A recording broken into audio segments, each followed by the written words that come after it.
día. Les agradecemos la presencia por sumarse a este desayuno coyuntura. Saben bien, o para aquellos que se suman por primera vez, que este desayuno en otro momento lo hacíamos de manera presencial en alguna cafetería de la ciudad, pero con razones de conocimiento público, desde el año pasado que venimos implementando, que utilizamos este medio telemático para realizarlo. También les sugiero que ingresen a las redes sociales del Club de la Libertad en sus distintas versiones, ya sea en Facebook, Twitter o Instagram. Ahí pueden ingresar e informarse sobre el calendario de las actividades que ofrece la Fundación Club de la Libertad. La verdad que es recomendable y estaría bueno que chequeen y que se informen. Hoy vamos a contar con la presencia del doctor Ángel Héctor Aceves y vamos a hablar sobre despidos e indemnizaciones.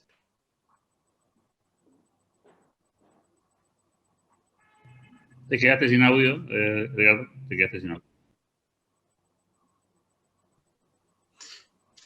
Bueno, decía que hoy vamos a tener la oportunidad de escucharlo al doctor Miguel Ángel Héctor Aceves, perdón. Nos va a hablar sobre despidos e indemnizaciones, situación actual. El doctor Ángel Héctor Aceves es magíster de la Universidad Nacional de Lomas de Zamora, doctor en leyes de la UNE, en el área de responsabilidad de los directores de la sociedad anónima, profesor adjunto en Derecho Comercial 1, en la Facultad de Derecho de la UNE, profesor asociado de la materia Relaciones Internacionales y de la materia Derecho de las Comunicaciones en la UCES, sede Chaco, investigador científico categoría 3 del Ministerio de Educación de la Nación, jurado titular de diversos concursos del Consejo de la Magistratura de la Nación, ex juez federal ad hoc entre los años 2003-2005, coautor de diversos libros en las editoriales Robinson Crusoe, La Ley, Thompson, del área bancaria y comercial. Ejerce la profesión en su oficina jurídica para alemanes y angloparlantes, sito en la calle Irigoyen 1079 de esta ciudad de Corrientes, y asesora a diversas empresas locales y extranjeras. Doctor Aceves, tiene la palabra. Buenos días, muchas gracias Edgardo por la presentación.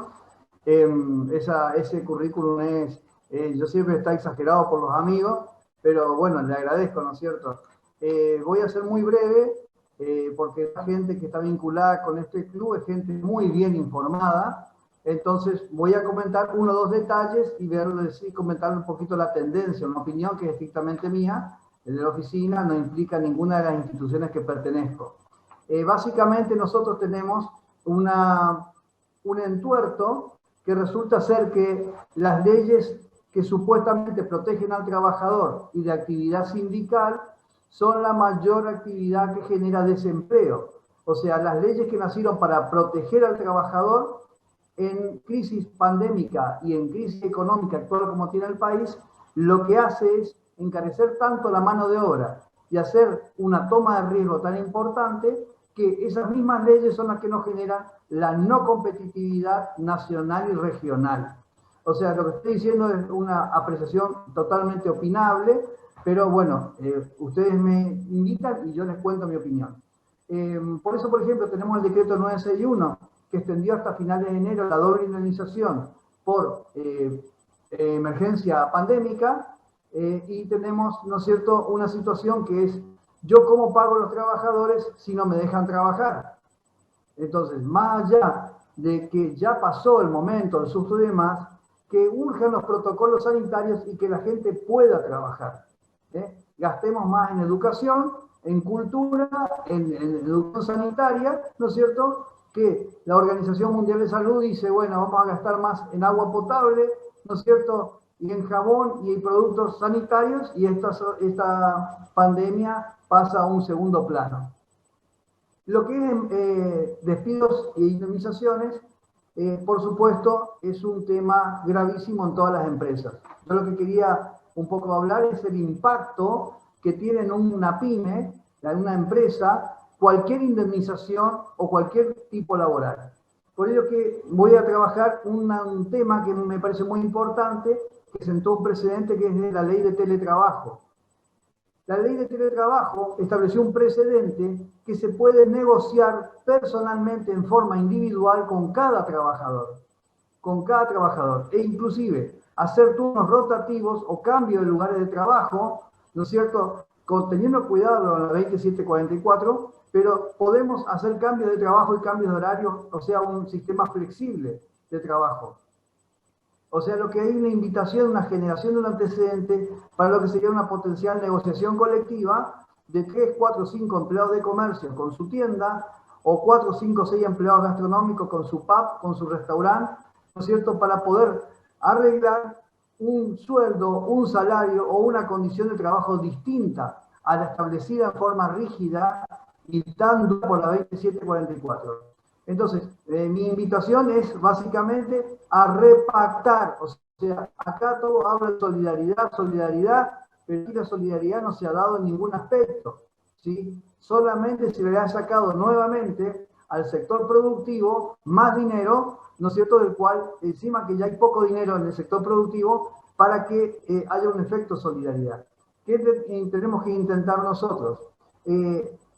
Imponer como patronal o como empresa o como sociedad la idea de que se necesitan ambos. El capital necesita del trabajo y el trabajo necesita de capital.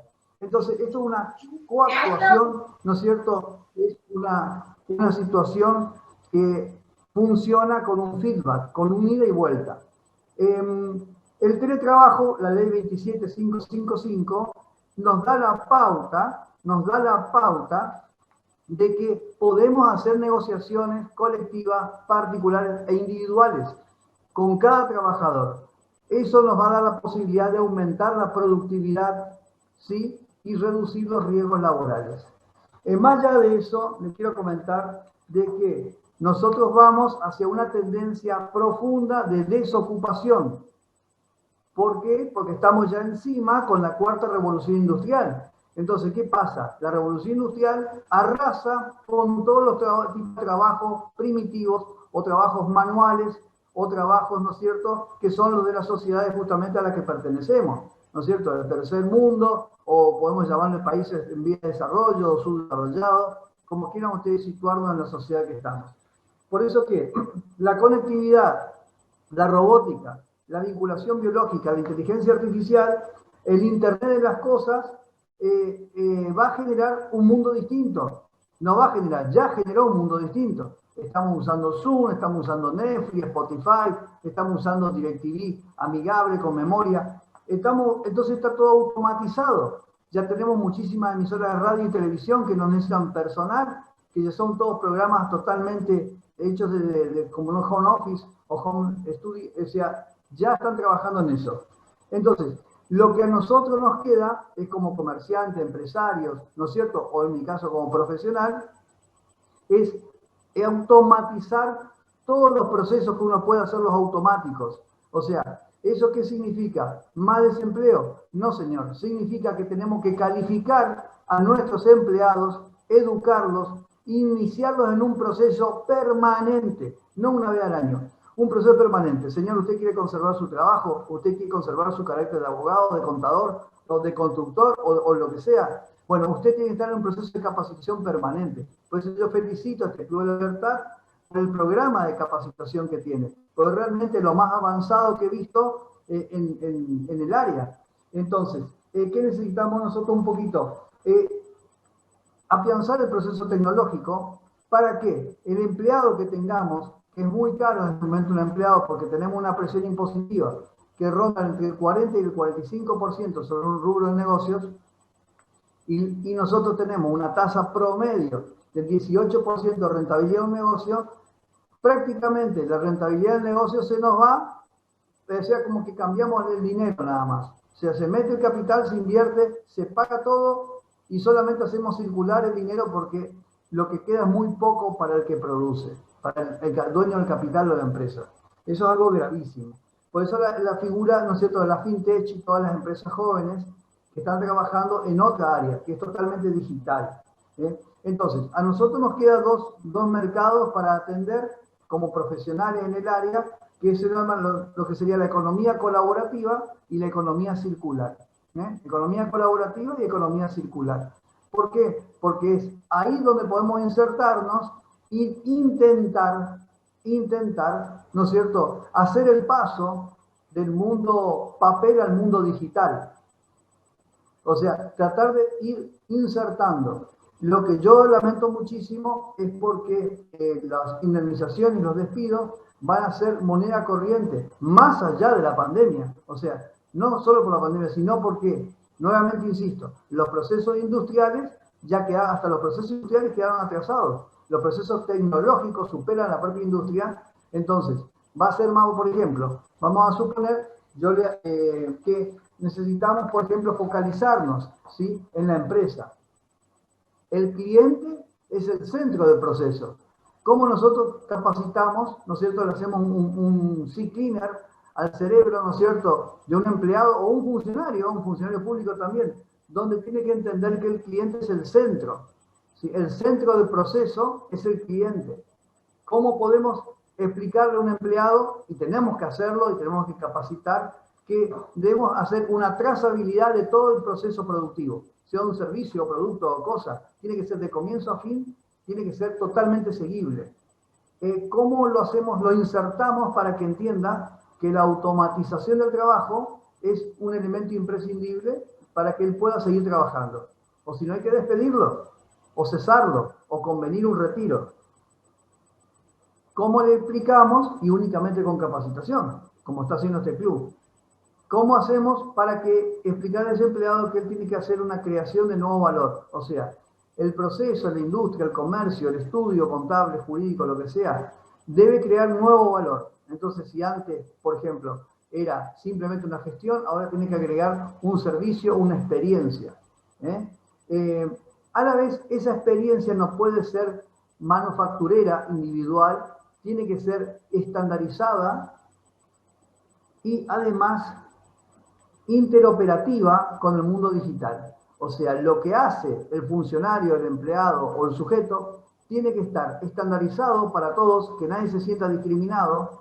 A mí me atendió de una forma, el producto de una forma, otra forma, pero a la vez tiene que ser individualizado, focalizado.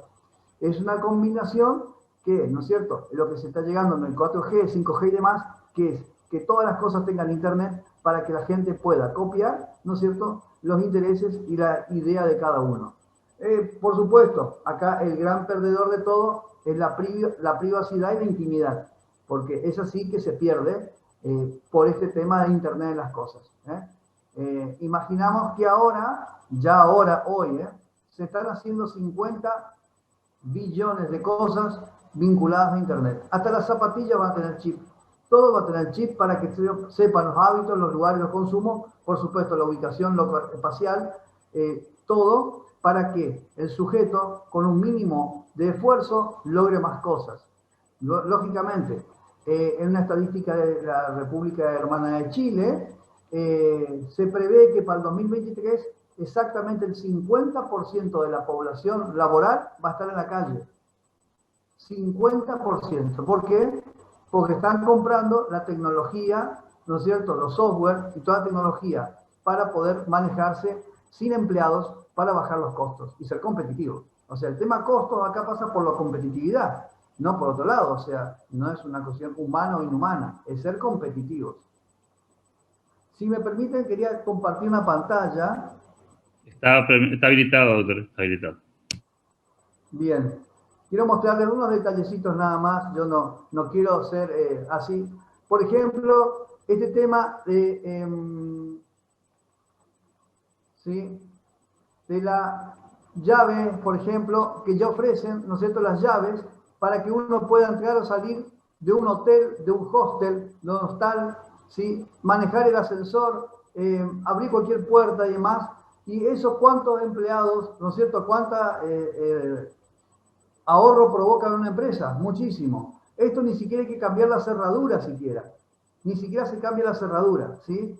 Entonces, ¿qué pasa? Esta tecnología va a generar un efecto disruptivo. ¿Por qué? Pues yo puedo entrar y salir de un hotel o de cualquier lugar o de un edificio sin cruzarme con siquiera un empleado, un ser humano.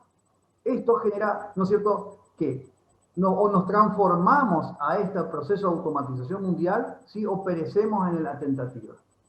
Estoy mostrando esto un ejemplo que es muy barato. Simplemente con un buen Wi-Fi en el área de servicio ya se tiene esta tecnología. Entonces, esto va a generar una enorme situación porque las personas que no se puedan adaptar a esta tecnología van a tener un gravísimo problema. Gravísimo problema. Otra cosa que tenemos por aquí para compartir, ¿no es cierto? Es, a ver si puedo lograrlo.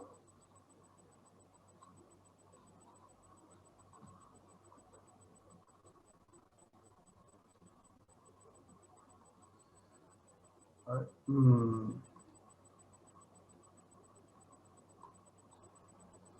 el sistema de gestión gastronómica. El sistema de gestión gastronómica, a ver, saco el Zoom, ¿sí?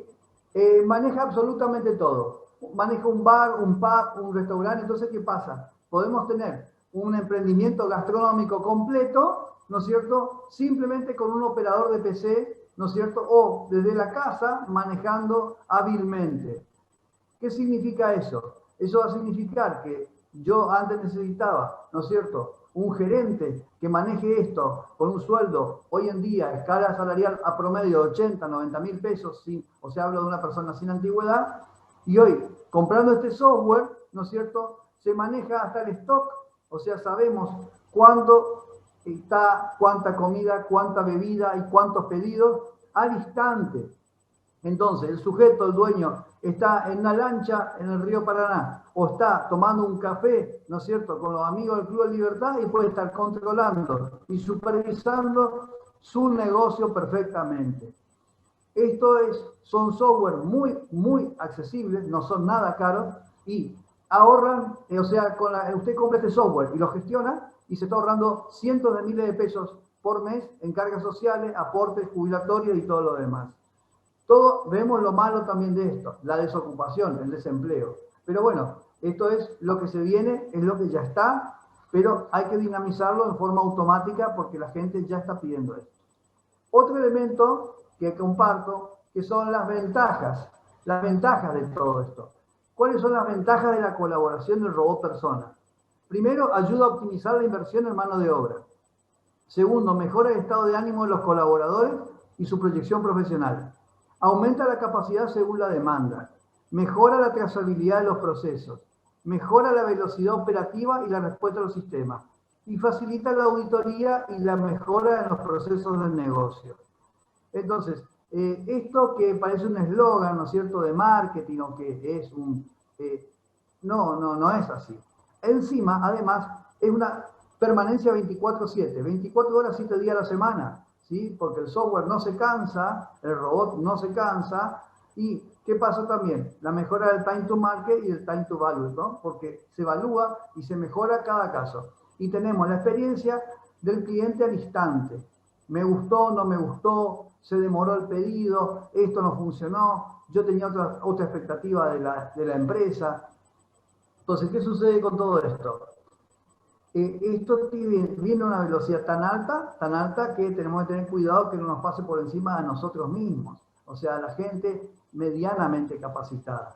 Bien, entonces, a modo de cierre de mi charla breve, porque ustedes son toda gente muy bien formada, o sea que yo no es que pueda aportar mucho, les tengo que decir que el impacto de los despidos y indemnizaciones ha sido demoledor para la economía argentina. Ha sido demoledor. No quiere decir que los trabajadores no tengan que tener derechos, de ninguna manera.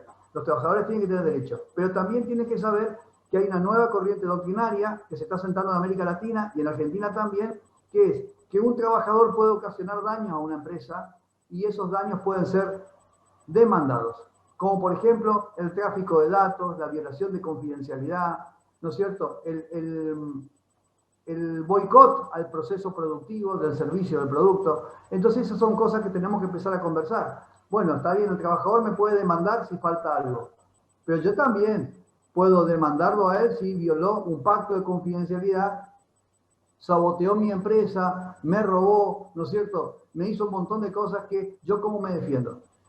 Por eso que ya está marchando eso y así que, bueno, eso es nada más. Quería presentarlo al tema y estoy a disposición de ustedes para las preguntas que ustedes necesiten y bueno, si está a mi alcance, se lo respondo, ¿no?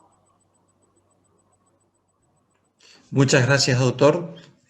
Ha sido muy buena la conferencia, la verdad. Y arranco como disparador para algunas preguntas que le vamos a hacer. ¿Cómo ve usted la posibilidad de que Argentina ingrese rápidamente en esta nueva ola de modernización y tecnologización de lo que es todo este, bueno, la robótica y la cuestión laboral? Bueno, nosotros como país tenemos un privilegio para muchos de ustedes que han conocido el exterior. Todavía nosotros tenemos una buena fama en el exterior de lo hecho en Argentina, o sea, por eso que todavía tenemos muchas terminales automotrices y demás que nos eligen. El Made in Argentina todavía está todavía valorado. Lógicamente, para ingresar a ese mundo tecnológico hay que hacer una inversión importante. Esa inversión importante significa concientizar al comerciante, al empresario, al profesional, que este es el mundo que ya está, no es que va a venir en el futuro, ya está.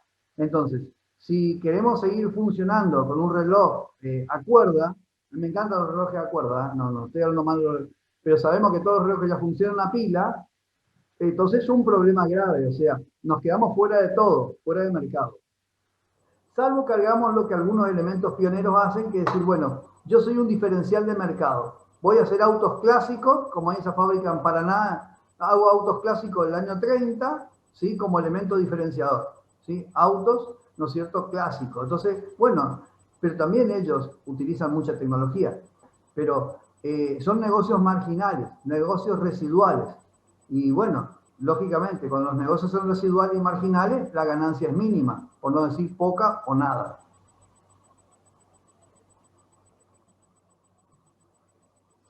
Siguiendo esta línea de nuestro país, ¿cómo ve usted la colaboración de los sindicatos en esa necesidad de adecuar la legislación laboral para que esto suceda, para que suceda que también los trabajadores vean posibilitados en ayornarse, en capacitarse para esa nueva oleada que se está viniendo? Mire, doctor, hay un montón se han intentado muchísimas veces, inclusive todos los meses nos debitan a todos de los impuestos, dinero para capacitar a los empleados, a los sindicatos, dinero que se va a los sindicatos para capacitar y demás. No se puede. O sea, tenemos que concientizar a todo el mundo sindical que la mejor protección para el trabajador es capacitar al trabajador en forma intensa. O sea, violar, ¿no es cierto?, el sistema de que si siempre es así, así va a funcionar. Eso ya no funciona más. Entonces nosotros necesitamos concientizar a los dirigentes sindicales y gremiales de que esto es un mundo que ya está presente. No hay dirigente sindical y gremial que no consuma Netflix, que no consuma WhatsApp, que no consuma Spotify o que no consuma algún sistema automatizado. Entonces, él mismo es usuario de la tecnología automatizada, robótica. Entonces tiene que comprender que una inteligencia artificial, por ejemplo, hace interactuar a Facebook y a YouTube. O sea que ni siquiera hay una persona que maneja Facebook y YouTube. Es una inteligencia artificial con algoritmos.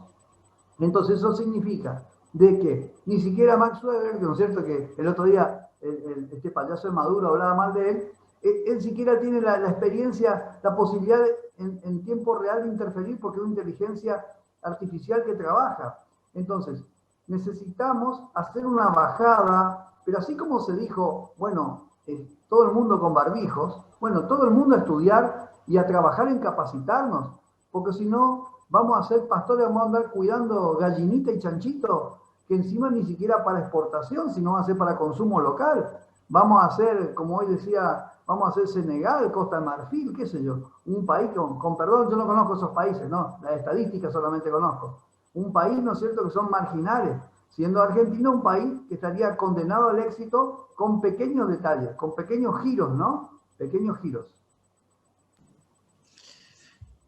Alejandro pregunta si es inconstitucional el sinnúmero de prórrogas del Poder Ejecutivo en uso del decreto de necesidad y urgencia, duplicando las indemnizaciones laborales en tiempo de pandemia. Es absolutamente inconstitucional. Lo que pasa es que nosotros hemos perdido los sensores. ¿Vieron cuando alguien viene instalado una alarma a un domicilio, a una casa, a una oficina? Y dice, bueno, mire, le regulamos una altura para que si las mascotas saltan, no estalle. Y le regulamos de tal forma que si, ¿no es cierto?, de repente enciende una estufa, no explote la alarma. Bueno, los argentinos hemos retrocedido tanto en la sensibilidad de la constitucionalidad que ya cualquier cosa nos parece bien. La Constitución es como si fuera una Biblia, un Nuevo Testamento, ¿no es cierto? Entonces, ese es nuestro parámetro, esa es nuestra rosa de los vientos, ese es nuestro GPS. Entonces, ¿qué pasa? Cada vez que salimos, ¿no es cierto? Por ejemplo, yo en un minuto estoy yéndome a Posada. Vamos a suponer que yo pongo el GPS, ¿no es cierto?, para la ruta, porque es como un entretenimiento, es como un juego, ¿no? O sea, que uno va manejando. Y el GPS me dice, a 500 metros una curva, o a 2000 metros me dice un control de velocidad. Y yo no le hago caso. Me estrello, me tomo una cámara de alta velocidad, violo un control policial. ¿Yo a quién voy a culpar? Si el GPS, que es la Constitución Nacional, lo está indicando. Entonces, ¿qué pasa? Me queda incómoda la Constitución Nacional, ¿sí? Tenemos un registro de que todos los gobiernos violan por cientos de veces la Constitución Nacional. Pero esa es la regla de juego. Entonces, el DNU tiene que estar ratificado en un tiempo récord en el Congreso. Si no, es inconstitucional. Pero ¿qué pasa? Yo que soy del sector privado, el daño ya está hecho. Porque a mí, 30 o 60 días me cierran un negocio, por ejemplo, ¿sí? Y yo 30 o 60 días tengo que pagar aportes sindicales, gremiales, AFIP, rentas, todo, monotributo, responsabilidad inscripta, ganancias. Entonces, ¿qué pasa? Logro la inconstitucionalidad con mi abogado. Hizo 60 días, ¿qué pasó? Si el Estado Nacional, Provincial y Municipal está de emergencia y no lo puedo demandar. Perdí el dinero. Entonces, ¿cómo vamos a traer inversión y vamos a generar empresa? Sí, el capital privado es la variable de ajuste para el mal humor o el buen humor del gobernante. Es imposible. Alberto, ¿quiere formular una pregunta? Sí, primero felicitarlo al doctor Aceves por la presentación. Me parece que es muy orientativa. Yo tengo una pregunta más bien digamos, que escucho mucho en el sector empresarial y me preocupa a veces porque obviamente yo no soy del rubro jurídico, con lo cual no tengo la información suficiente para opinar sobre esto, pero muchos empresarios dicen están prohibidos los despidos. Es decir, yo no puedo desvincular a nadie de la empresa y la pregunta concretamente es ¿hasta qué punto esta afirmación hoy, con la legislación actual, es cierta? Y eventualmente, ¿cuáles son las alternativas que existen para eso? Porque muchas empresas necesitan reducir el tamaño de su planta de personal, ya no por las cuestiones tecnológicas que explicaba el doctor, sino por cuestiones que tienen que ver con el funcionamiento del propio negocio, ¿no? El volumen de ventas, la posibilidad operativa de mantenerse en tiempo de pandemia. Me gustaría un poco la mirada jurídica y que nos ponga al día el doctor Aceves en esto. Sí, las prohibiciones pandémicas son más que nada para los despidos sin causa. Los despidos sin causa son los que están más penalizados. Entonces, ¿qué pasa? Hay 2 o 3 cositas que habría que hacer en forma preventiva. ¿Vieron el famoso dicho que lo que se prevé no se ve? Nosotros necesitamos hacer un preocupacional del empleado antes que empiece a trabajar para ver, ¿no es cierto?, y estudiarlo en un socioambiental, pagar un asistente social, una persona, un psicólogo, que me diga si a esa persona le gusta trabajar, no quiere trabajar, si cómo es su ambiente de familia, si el sujeto tiene adicciones o tiene algún tipo de problemática personal, ¿sí? Así ese trabajo preventivo a mí me salva de millones de pesos de demanda. El segundo punto son los que son los manuales de operaciones. Yo al empleado el primer día tengo que hacer firmar un manual de operaciones básico, decir, bueno, acá la calidad del cliente es lo prioritario, digo por decir, ¿no es cierto? Los 10 mandamientos, no robar, no matar, no estafar, bueno, lo que sea según actividad, producto o servicio, y que el sujeto suscriba en todas las páginas. El segundo elemento. El tercer elemento también está incluido, que es el pacto de confidencialidad. El sujeto tiene que ser leal con la empresa y cuidar empresa o servicio. Entonces, ¿qué pasa? Cuando eso está todo suscrito y firmado, ¿sí? Nosotros tenemos un elemento importante para decir, mire, el sujeto compartió la lista de clientes, ¿no es cierto?, con la competencia. El sujeto se lleva mercadería sin permiso. El sujeto, no sé, 1000 cosas que pasan. Tiene de 30 días, de los 20 días laborales de la semana, falta, del mes falta 5, ¿no es cierto? Y todo eso estaba previsto en el convenio, en su rol, en su manual operativo. Entonces ahí nosotros tenemos la posibilidad de hacer un despido con causa. Hacemos un despido con causa. Pero la invitación, Alberto, yo diría, es de que el sector empresario tiene que hacer reuniones con los gremios y establecer nuevas pautas de negociación colectiva. No podemos sufrir, por ejemplo, como en algunos sectores, yo no voy a mencionar ninguno, sino que es antipático, que cada 2 o 3 años automáticamente, por antigüedad, se recalifica el personal y hay que ir ascendiéndolo. Y hay gente que lamentablemente, o sea, no sé, todos tenemos sueños de pequeño, ¿no? Hay gente que, pues, uno de repente, no sé, digo, pues decir, quería ser astronauta, y no es cierto, y bueno, y mis capacidades son para manejar una bicicleta, ¿cierto? Entonces, ¿qué pasa? Los sueños ajenos no nos pueden ser pagados por el capital privado. Yo quería ser gerente, encargado del negocio, ¿cierto? Ser el CEO. Y bueno, mirá, vos estás en condiciones de ser maestranza nomás. O vendedor C. ¿Qué va a ser? ¿No es cierto? Y sí, pero yo vi que uno en Estados Unidos, ¿no es cierto? Era vendedor C, después fue B, después senior, después creó su empresa. Y bueno, ¿y vos hiciste algo para eso? No. Entonces, ¿qué pasa? Como él tiene el sueño, hay una disrupción, una desproporcionalidad entre el sueño y el esfuerzo. Entonces, esa desproporcionalidad entre el sueño y el esfuerzo, ¿quién la paga? El empresario, el comerciante o la patronal de turno. Entonces, eso es lo que necesitaríamos, y no sé si estoy contestándole a Alberto o no, que el sector empresario, con un grupo de asesores, más los sindicatos, los gremios y demás, por sector, hagamos negociaciones colectivas, ¿no es cierto?, que sean más aplicables, que sean también, que pongan una ficha en el personal, que sea con la productividad, que el sueldo esté relacionado con su asistencia, con su puntualidad, con su prolijidad, ¿no es cierto?, con un dejo de responsabilidad también, porque si no siempre la responsabilidad por parte del capital o del empresario o del comerciante y nunca por parte del trabajador. Yo no estoy tratando, pero hay una cuestión fundamental. El trabajador es esencial en todo sistema. El capital humano. Toyota tuvo una crisis en los años 70, 80 y prefirió vender las maquinarias que despedir personal. Lo dejó un año en stand-by, pero no despidió a nadie porque el capital humano Toyota era altamente capacitado y era su mayor capital y sigue siendo su mayor capital. Entonces, ¿qué tenemos que hacer? Convencer a los gremios, a los sindicatos de repactar, renegociar las condiciones y un ítem principal, no discursivo, porque hay mucho discurso en esto, no discursivo, sino generar una escuela permanente de capacitación en la cual el empleado dice, mira, yo trabajo 8 horas en el comercio y 1 hora más todos los días tengo que estar en el curso, sea online o en el sindicato o donde se pueda, o en el Club de la Libertad, que tomen clases en el Club de la Libertad. ¿Sí? De a uno, son 10 empleados, uno toma el curso y ese contagia al otro. Y a la medida que hacen cursos y capacitaciones pueden ascender y mejorar salarialmente.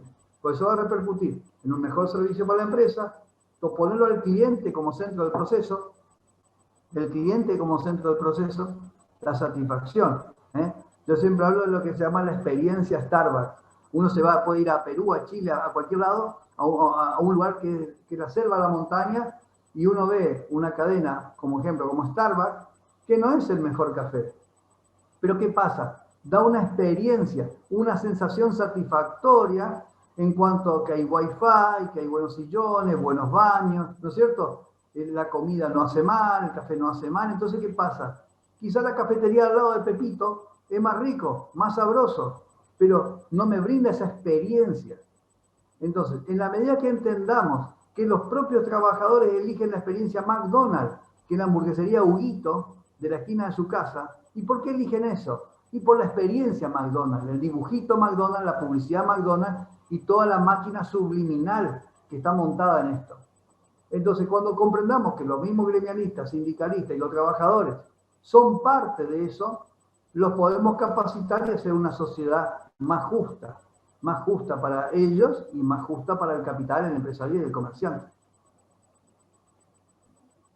Muchas gracias, Doctora Aceves, ¿no cree que para que el sistema se acople a esto que se viene de la robótica, de la digitalización, es necesario que se discuta el orden público laboral en Argentina? Absolutamente. La ley de teletrabajo fue muy tímida, pero avanzó algo.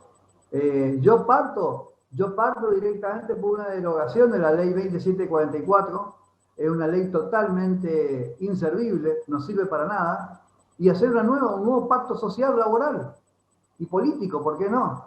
Y restablecer las bases y decir, bueno, hagamos una ley que quede como una comisión permanente de estudio para ir mejorándola. O sea, como decir, bueno, hacemos una ley, dictamos la ley y creamos una comisión permanente de seguimiento de la ley. Como hemos hecho el nuevo Código de Procedimiento, hemos participado de varias comisiones en las cuales queda la comisión permanente, ¿no es cierto?, para ver cómo esa modificación influye o impacta en el ciudadano. Porque en definitiva, Edgardo, nuestra sociedad se organiza para vivir mejor, no para vivir peor. Entonces, ¿cómo resulta ser de que cada día se vive un poquito peor? Teniendo todo a mano para vivir mejor. Entonces, eso quiere decir que está faltando una coordinación, ¿no es cierto?, de los sectores, ¿no es cierto?, dirigentes, con los sectores profesionales, con los sectores, y decir, bueno, hagamos, ¿no es cierto?, una convocatoria, puede ser el Club de la Libertad, puede ser, ¿no es cierto?, alguna cosa, y bueno, ¿sabes qué? Pedimos audiencia, digo, puede ser un ejemplo, ¿no?, con el gobernador, que se arma una comisión, y esa comisión convoque los gremios y sindicatos, por sector, vemos lo que quieren los empresarios, ¿sí?, hacemos un paper, ¿no es cierto?, básico, es decir, bueno, a los comerciantes gastronómicos, digo por decir un ejemplo, comerciantes gastronómicos, ¿qué desearían y cuánto pueden pagar para ser rentable? Digo por decir un ejemplo. Sacamos un checklist de 30, 40 peticiones, ¿sí?, se pasa en crudo a un sector gremial gastronómico que se pueda dialogar, y eso se va a una coordinación, y después eso se homologa en los departamentos de trabajo, el Ministerio de Trabajo, y tenemos, ¿no es cierto?, una negociación colectiva del sector gastronómico. Y así marchamos sector por sector, hasta que vamos a hacer una sociedad coherente, una sociedad que sea, que Edgardo o Alberto no tengan que tener su plata escondida, sino que de repente digan, che, puedo hacer una inversión, y bueno, y si es rentable, puedo multiplicar la fuente de empleo y mis ganancias, sin tanto miedo como hoy en día, ¿no? De que hoy tenemos miedo de todo. Bien, doctor Ángel Aceves, le agradecemos la participación y la predisposición que tuvo en acercarnos esta visión, la verdad muy importante, interesante, porque nos estamos acercando a esta cuarta revolución industrial y nos hacía falta ese concepto jurídico y también innovador, y como bien a usted le caracteriza, lo conozco su trayectoria, y también agradecer a todos los que están presentes y también invitarles, por supuesto, para el próximo viernes en el próximo desayuno que vamos a organizar de coyuntura. Muchísimas gracias, tengan todos ustedes buenos días. Muchas gracias, Edgardo, agradezco al Club Libertad y les quiero contar que todo lo que yo hablé, informé, es absolutamente opinable, es absolutamente discutible. Lo mío jamás intenta hacer algo definitivo, sino simplemente un pequeño aporte de un simple abogado, ¿no es cierto?, que está conviviendo en esta sociedad y que queremos que salga todo bien. Muchas gracias por la oportunidad de dar esta opinión. Saludos a todos. Buen día.